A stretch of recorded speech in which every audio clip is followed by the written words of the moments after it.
ರಾಜಧಾನಿ ಬೆಂಗಳೂರಿನಲ್ಲಿ ಮೃತ್ಯು ಮಳೆ, ಬಿರುಗಾಳಿ ಸಹಿತ ಮಳೆಗೆ ಸಿಲಿಕಾನ್ ಸಿಟಿ ಜನ ತತ್ತರಿಸಿ ಹೋಗಿದ್ದಾರೆ. ರಾಜಧಾನಿ ಬೆಂಗಳೂರಿನಲ್ಲಿ ನಿನ್ನೆ ಸುರಿದ ಮಳೆ ಮೃತ್ಯು ಮಳೆ. ಬಿರುಗಾಳಿ ಸಹಿತ ಮಳೆಗೆ ಸಿಲಿಕಾನ್ ಸಿಟಿ ತತ್ತರಿಸಿ ಹೋಗಿದೆ. 250ಕ್ಕೂ ಹೆಚ್ಚು ಕಡೆ ಧರೆಗುರುಳಿದೆ ಮರಗಳು. ಮರ ಬಿದ್ದು ಆಟೋ, ಬೈಕ್, ಕಾರುಗಳು ಎಲ್ಲ ಜಖಮಾಗಿದೆ.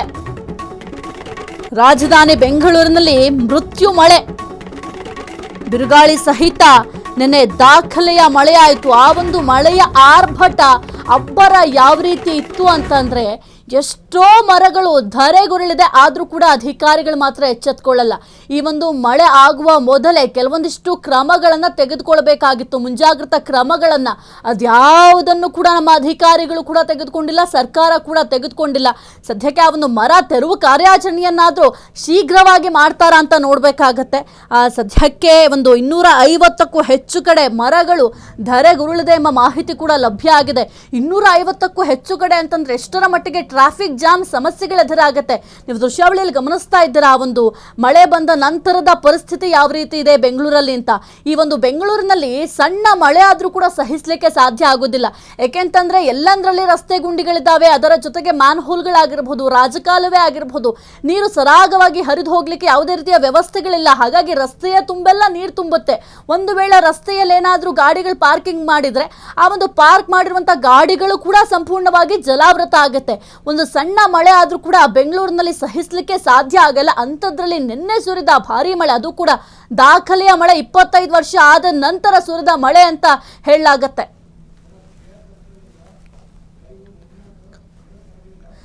ಇನ್ನು OKR ಸರ್ಕಲ್ನಿಂದ ನಮ್ಮ ಪ್ರತಿನಿಧಿ ಮಂಜು ನೇರ ಸಂಪರ್ಕದಲ್ಲಿ ಜಾಯ್ನ್ ಆಗಿದ್ದಾರೆ. ಮಂಜು, ಸದ್ಯಕ್ಕೆ ನಿನ್ನೆ ಸುರಿದ ಭಾರೀ ಮಳೆಯಿಂದ ಸಾಕಷ್ಟು ಅವಾಂತರಗಳಾಗಿದೆ.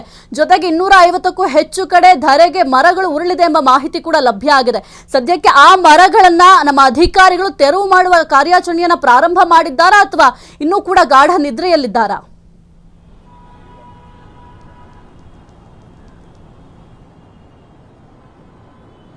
ಸಾಹಿತ್ಯ ನಿಜಕ್ಕೂ ಕೂಡ ಇದು ಬ್ರ್ಯಾಂಡ್ ಬೆಂಗಳೂರು ಮಾಡ್ತೀವಿ ಅಂತ ಹೇಳ್ತಾರೆ. ಇದು ನೋಡ್ತಾ ಇದ್ರೆ ಇದು ಬ್ರ್ಯಾಂಡ್ ಬೆಂಗಳೂರಲ್ಲ, ಇದು ಬ್ಯಾಡ್ ಬೆಂಗಳೂರು ಪರಿಸ್ಥಿತಿ ನಿರ್ಮಾಣ ಆಗಿರುವಂಥದ್ದು. ಯಾಕಂದ್ರೆ ನನ್ನ ಹಿಂಬದಿಯಲ್ಲಿ ಗಮನಿಸ್ತಾ ಹೋಗ್ಬೋದು, ನಿನ್ನೆ ಧಾರಾಕಾರ ಮಳೆಯಿಂದಾಗಿ ಬೆಂಗಳೂರು ನಗರದಲ್ಲಿ ಸಾಕಷ್ಟು ಮರಗಳು, ಅಂದ್ರೆ ಸುಮಾರು 170ಕ್ಕೂ ಹೆಚ್ಚು ಮರಗಳು, 130ಕ್ಕೂ ಹೆಚ್ಚು ರಂಬೆ ಕೊಂಬೆಗಳು ಬಿದ್ದಿದ್ವು. ಜೊತೆಗೆ ಸಾಕಷ್ಟು ಮುಖ್ಯ ರಸ್ತೆಗಳೆಲ್ಲ ನೀರು ನಿಂತಿದ್ವು. ಸೊ ಅದರಲ್ಲೂ ಕೂಡ ಸಾಕಷ್ಟು ಮರ ರಂಬೆ ಕೊಂಬೆಗಳು ನಡು ರಸ್ತೆಯಲ್ಲಿ ಬಿದ್ದೋದ್ರಿಂದ ಇಷ್ಟೊತ್ತಿಗೆ ಅಧಿಕಾರಿಗಳು ಎಚ್ಚೆತ್ಕೊಂಡ್ಬಂದು ವಾಹನ ಸವಾರರಿಗೆ ಓಡಾಡೋಕ್ಕಂತ ಅವಕಾಶ ಮಾಡಿಕೊಡ್ಬೇಕಾಯ್ತು. ಆದ್ರೆ ಈ ಅಧಿಕಾರಿಗಳ ನಿರ್ಲಕ್ಷ್ಯದಿಂದ ಇವತ್ತು ಜನರು ಪಾದಚಾರಿ ಮಾರ್ಗದಲ್ಲಿ ಓಡಾಡೋಕ್ಕೂ ಕೂಡ ಅವಕಾಶ ಇಲ್ಲ.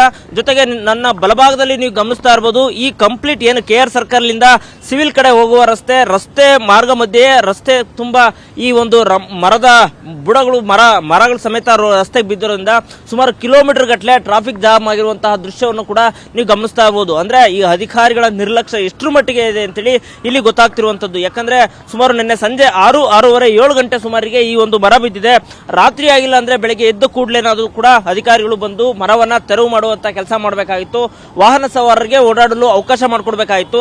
ಆದ್ರೆ ಅಧಿಕಾರಿಗಳ ನಿರ್ಲಕ್ಷ್ಯದಿಂದ ಮರ ಬಿದ್ದಿದ್ರು ಕೂಡ ಇಲ್ಲಿ ಒಂದ್ ಕಡೆ ಟ್ರಾಫಿಕ್ ಜಾಮ್ ಆಗಿದ್ರೆ, ಮತ್ತೊಂದ್ ಕಡೆ KR ಸರ್ಕಲ್ ಇಂದ ಮತ್ತೆ ಈ ಕಡೆ ಸಿವಿಲ್ ಕಟ್ಟೆ ಕಡೆ ಹೋಗುವಂತ ರಸ್ತೆ ಮರ ಬಿದ್ದಿರಿಂದ ಕಂಪ್ಲೀಟ್ ಒಂದು ಬ್ಯಾರಿಕೇಡ್ ಅನ್ನ ಹಾಕಿ ರಸ್ತೆಯನ್ನೇ ಕಂಪ್ಲೀಟ್ ಅಂದ್ರೆ ರಸ್ತೆಯನ್ನೇ ಫುಲ್ ಕಂಪ್ಲೀಟ್ ಬಂದ್ ಮಾಡಿರುವಂತದ್ದು. ಸೊ ಇನ್ನು ಈ ಮರ ಬಿದ್ದಂತ ಸಂದರ್ಭದಲ್ಲಿ ಇನ್ನು ಪ್ರತ್ಯೇಕದರ್ಶಿಯಾಗಿದ್ದಂತಹ ನಮ್ಮ ಸಾರ್ವಜನಿಕರು ಇದ್ದಾರೆ, ಜೊತೆಗೆ ವಾಹನ ಸವಾರರು ಬಂದಾಗಿದೆ. ಏನ್ ಹೇಳ್ತೀರಿ ಸರ್? ನೋಡಿ, ಕಷ್ಟ ಆಯ್ತು. ಕೋರ್ಟ್ಗೆ ಹೋಗ್ಬೇಕು. ಎಲ್ಲೋಬೇಕಾಗಿತ್ತು? ಕೋರ್ಟ್ಗೆ. ರೋಡ್ ಬಂದಾಗಿದೆ. ಏನ್ ಹೇಳ್ತೀರಿ? ಎಲ್ಲಿ ಬೇಕು ಸ್ವಲ್ಪ ಇದು ಕ್ಲಿಯರ್ ಮಾಡಿಲ್ಲ.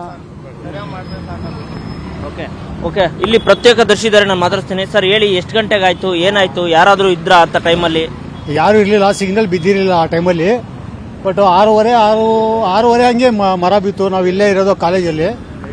ನಾವು ಮಳೆ ಬಂದಾಗ ಅದಕ್ಕೆ ನಾವು ಹೋಗೋಕ್ಕಾಗಿಲ್ಲ. ನಮಗೂ ಸಿಗ್ನಲ್ ಏನೋ ಓಪನ್ ಇರ್ತಾ ಇದ್ರೆ ಸುಮಾರು ಜನಗಳಿಗೆ ಇದು ಹಾಕ್ಬಿಡ್ತಾ ಇತ್ತು. ಹೆಂಗೋ ಆಗಿಲ್ಲ, ದೇವರು ದೈನ್ಯ ಚೆನ್ನಾಗಿತ್ತು. ಮಳೆ ಬಿತ್ತು, ಸುಮಾರು ಗಾಳಿ, ಫುಲ್ ಗಾಳಿಗೆ ಎಲ್ಲ ಈ 3-4 ಮನೆ ಬಿದ್ದೋಗ್ಬಿಟ್ಟು. ಅಲ್ಲ, ಈಗ ಕಂಪ್ಲೀಟ್ ರೋಡ್ ಅನ್ನ ಜಾಮ್ ಬಂದ್ ಮಾಡಿದ್ದಾರೆ. ಯಾವೊಬ್ಬ ಅಧಿಕಾರಿಗಳು ಬಂದಿಲ್ವಾ? ಬೆಳಗ್ಗೆ ಯಾರು ಬಂದಿಲ್ಲ ಸರ್. ನಿನ್ನೆ ಸಾಯಂಕಾಲ ಬಿದ್ದಿರೋದು 6 ಗಂಟೆ 6:30ಗೆ. ಇನ್ನು ಬೆಳಗ್ಗೆಯಿಂದ ಯಾರೂ ಬಂದಿಲ್ಲ. 12 ಗಂಟೆ ಆಗ್ತಾ ಇದೆ, ಯಾರೂ ಬಂದಿಲ್ಲ. ತೊಂದರೆ ಎಷ್ಟಾಗುತ್ತೆ ಹೇಳಿ ಜನಗಳಿಗೆ?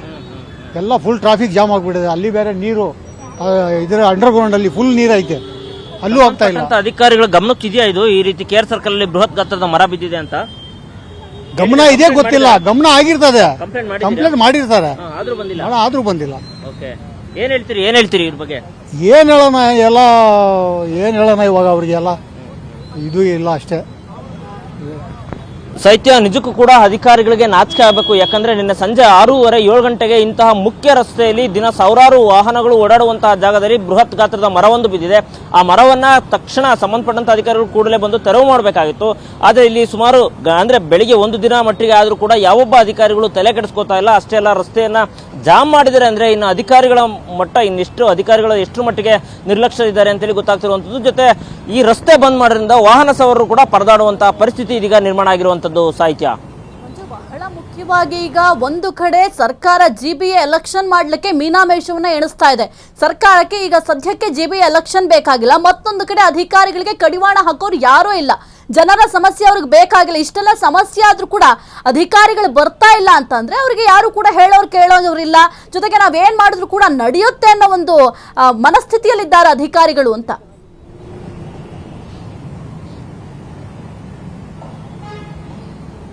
ಖಂಡಿತ ಇಲ್ಲಿ ಮೇಲ್ನೋಟಕ್ಕೆ ನೋಡ್ತಾ ಇದ್ರೆ ಅಧಿಕಾರಿಗಳು ಇಲ್ಲಿ ಯಾರೇ ಸಾರ್ವಜನಿಕರು ಪ್ರಶ್ನೆ ಮಾಡಿರಾಗಿರ್ಬೋದು ಅಥವಾ ಯಾರೇ ಒಂದು ಕಂಪ್ಲೇಂಟ್ಗೆ ಎಚ್ಚೆತ್ಕೊಂಡು ಕೆಲಸ ಮಾಡಲು ಮುಂದಾಗ್ತಾ ಇಲ್ಲ ಅಂತೇಳಿ ಅಧಿಕಾರಿಗಳು ಗೊತ್ತಾಗ್ತಿರುವಂತದ್ದು. ಯಾಕಂದ್ರೆ ಇವತ್ತು ಸುಮಾರು ಗಂಟೆಗಟ್ಟಲೆ ಆಗಿದೆ ಈ ಮರ ಇದ್ದು. ಸೊ ಹಾಗಾಗಿ ಕಿಲೋಮೀಟರ್ ಗಟ್ಟಲೆ ಟ್ರಾಫಿಕ್ ಜಾಮ್ ಆಗಿದೆ. ಆದ್ರೂ ಕೂಡ ಯಾವೊಬ್ಬ ಅಧಿಕಾರಿಗಳು ಬರ್ತಾ ಇಲ್ಲ. ಈ ಅಧಿಕಾರಿಗಳು ಬಂದು ಈ ಮರವನ್ನ ತೆರವು ಮಾಡೋ ಕೆಲಸ ಆಗ್ತಾ ಇಲ್ಲ ಅಂದ್ರೆ ಅಧಿಕಾರಿಗಳ ಮಟ್ಟ ಎಷ್ಟು ಮಟ್ಟಿಗೆ ನಿರ್ಲಕ್ಷ್ಯ ಇದೆ ಅಂತೇಳಿ ಗೊತ್ತಾಗ್ತಿರುವಂತದ್ದು. ಸೊ ಹೀಗಾಗಿ ಕಿಲೋಮೀಟರ್ ಗಟ್ಟಲೆ ಟ್ರಾಫಿಕ್ ಜಾಮ್ ಆಗಿದೆ. ಇನ್ನು ವಾಹನ ಸವಾರನ್ನ ನಾನು ಮಾತಾಡಿಸ್ತಾ ಹೋಗ್ತೀನಿ. ವಾಹನ ಸವಾರರು ಏನ್ ಹೇಳ್ತಾರೆ ನಾನು ಕೇಳ್ತೀನಿ. ಸರ್, ನೋಡ್ತಾ ಇದೀರಿ, ಏನ್ ಹೇಳ್ತೀರಿ ಸರ್? ಓಕೆ ಸರ್, ಏನ್ ಹೇಳ್ತೀರಿ ಸರ್? ಮರ ಬಿದ್ದಿದೆ, ಜಾಮ್ ಆಗಿದೆ ಕಂಪ್ಲೀಟ್. ಅದು ಕಾರ್ಪೊರೇಷನ್ ಸತ್ತೋಗಿದ್ದಾರೆ, ಅವ್ರನ್ನ ಕೇಳಿ ಹೋಗಿ. ಕಾರ್ಪೊರೇಷನ್ ಅವ್ರು ಕಟ್ ಮಾಡಬೇಕು, ಫಾರೆಸ್ಟ್ನವರು ಸತ್ತೋಗಿದ್ದಾರೆ. ನಿನ್ನೆ ಬಿದ್ದೋಗಿ ಇವತ್ತಿನವರೆಗೆ ಯಾರು ಬಂದಿಲ್ಲ. ಯಾರನ್ನ ಕೇಳೋಣ? ಅವ್ರ ಆಟ ಅವ್ರು ಮಾಡ್ತಾ ಇದ್ದಾರೆ, ನಾವ್ ಇಲ್ಲಿ ಸಾಯ್ತಾ ಇದೀವಿ. ಮುಖ್ಯ ರಸ್ತೆಯಲ್ಲಿನೇ ಯಾವಾದ್ರೂ ಗಾಡಿಗಳು ಬಂದಿದ್ರೆ ಗಾಡಿ ಮೇಲೆ ವಾಹನ ಸವಾರರ ಪ್ರಾಣ ಹೋಗ್ಬೇಕಾಗಿತ್ತು. ಅದು ಹೋಗೋದು ಬಿಡೋದು ಆಮೇಲೆ ಪ್ರಶ್ನೆ. ಕ್ಲಿಯರ್ ಮಾಡ್ಬೇಕಾಗಿತ್ತು ಅವ್ರ ಕರ್ತವ್ಯ, ಅವ್ರು ಮಾಡ್ಲಿಲ್ಲ. ಮಾಡ್ಬೇಕಾಗಿತ್ತು, ಏನ್ ಮಾಡೋಣ ನೋಡಿ ಅಲ್ಲಿ. ಓಕೆ, ಮತ್ತೊಬ್ರು ಇದ್ದಾರೆ, ನಾನು ಮಾತಾಡಿಸ್ತಾ ಹೋಗ್ತೀನಿ. ಮೇಡಮ್, ಮರ ಬಿದ್ದೆ ರಸ್ತೆಯಲ್ಲಿ ಸಾಕಷ್ಟು. ಸರ್, ಮಾತಾಡಿ, ಏನ್ ಹೇಳ್ತೀರಿ? ನೋಡಿ ಸರ್, ಈಗ ಗಂಟೆಗಟ್ಟಲೆ ಆಗಿದೆ, ಯಾವೊಬ್ಬ ಅಧಿಕಾರಿಗಳು ಬಂದು ತೆರವು ಮಾಡೋಂತ ಕೆಲಸ ಆಗಿಲ್ಲ. ಕಿಲೋಮೀಟರ್ ಗಟ್ಟಲೆ ಟ್ರಾಫಿಕ್ ಜಾಮ್. ಏನ್ ಹೇಳ್ತೀರಿ ಸರ್? ಮಾಡ್ತಾರೆ, ಎಲ್ಲಾ ಕಡೆ ಮರ ಬಿದ್ದಿರೋದ್ರಿಂದ ಪಾಪ ಅವ್ರು ತಾನೇ ಏನ್ ಮಾಡ್ತಾರೆ, ಒಂದ್ ಬೈ ಒಂದ್ ಮಾಡ್ತಾ ಇದಾರೆ. ಅಲ್ಲ, ಈಗ ಸಂಬಂಧಪಟ್ಟಂತ ಅಧಿಕಾರಿಗಳು ಬಂದು ತೆರವು ಮಾಡಬಹುದಲ್ಲ ಅಂತ ಮಾಡ್ತಾರೆ. ಯಾಕೆಂದ್ರೆ ಇವತ್ತು ನಮ್ದು ಫಂಕ್ಷನ್ ಬೇರೆ ಇದೆ. ಅಟ್ಲೀಸ್ಟ್ ಇದೊಂದು ಸ್ವಲ್ಪ ರಿಮೂವ್ ಮಾಡಿದ್ರೆ ಸಾಕು. ಅಲ್ಲಿ ಬಿದ್ದಿದೆ ಪಾಪ, ಹೋಗ್ಲಿ ಬಿಡಿ ಅದು. ಯಾಕೆಂದ್ರೆ ಅಲ್ಲಿ ಕ್ರೌಡ್ ಕಂಟ್ರೋಲ್ ಮಾಡಕ್ ಆಯ್ತಿರ್ಲಿಲ್ಲ. ಅಟ್ಲೀಸ್ಟ್ ಇದೊಂದು ಸ್ವಲ್ಪ ಕ್ಲಿಯರ್ ಮಾಡಿದ್ರೆ ಅನುಕೂಲ ಆಗಿರೋದು. ಓಕೆ ಸರ್, ತಾವೇನು ಹೇಳ್ತೀರಾ, ಮಾತಾಡ್ತೀರಾ? ಅಂತ ಮಾಡ್ತಾರೆ ಪಾಪ ಅವರು. ಓಕೆ, ಅಂದ್ರೆ ವಾಹನ ಸವಾರರು ಆಕ್ರೋಶವನ್ನು ಹಾಕ್ತಿದ್ದಾರೆ. ಕಾರ್ಪೊರೇಷನ್ ಇದೆಯೋ ಅಥವಾ ಸತ್ತೋಗಿದೆಯೋ ಅಂತೇಳಿ ವಾಹನ ಸವಾರರು ಅಷ್ಟರ ಮಟ್ಟಿಗೆ ಆಕ್ರೋಶವನ್ನ ಹೊರಹಾಕ್ತಿರುವಂತದ್ದು. ಅಂದ್ರೆ ಅಷ್ಟರ ಮಟ್ಟಿಗೆ ಟ್ರಾಫಿಕ್ ಜಾಮ್ ಆಗಿದೆ, ನಾವಿಲ್ಲಿ ಸಿಲುಕಿದೀವಿ. ಆದ್ರೆ ಅಧಿಕಾರಿಗಳು ಕೇರ್ಲೆಸ್ ಇಂದ, ನಿರ್ಲಕ್ಷ್ಯದಿಂದ ಅಧಿಕಾರಿಗಳು ಈ ರೀತಿ ಇದ್ದಾರೆ. ನಿಜವಾಗ್ಲೂ ಕೂಡ ಅವರು ಬಂದು ಕೆಲಸ ಮಾಡಬೇಕು ಅಂತೇಳಿ ನಾವು ಕೂಡ ಆಶ್ರಯಿಸಬೇಕಾಗುತ್ತೆ. ಸಾಹಿತ್ಯ. ಓಕೆ, ಥ್ಯಾಂಕ್ ಯು ಮಂಜು, ನಿಮ್ಮೆಲ್ಲ ಮಾಹಿತಿಗಾಗಿ. ಕ್ಷಣ ಕ್ಷಣದ ಸುದ್ದಿಗಳಿಗಾಗಿ ಫ್ರೀಡಂ ಟಿವಿ ಸಬ್ಸ್ಕ್ರೈಬ್ ಮಾಡಿ, ಲೈಕ್ ಮಾಡಿ ಹಾಗೂ ಫಾಲೋ ಮಾಡಿ. ಹೊಸ ಸುದ್ದಿಗಳ ನೋಟಿಫಿಕೇಶನ್ಗಾಗಿ ಬೆಲ್ ಐಕಾನ್ ಮೇಲೆ ಕ್ಲಿಕ್ ಮಾಡಿ.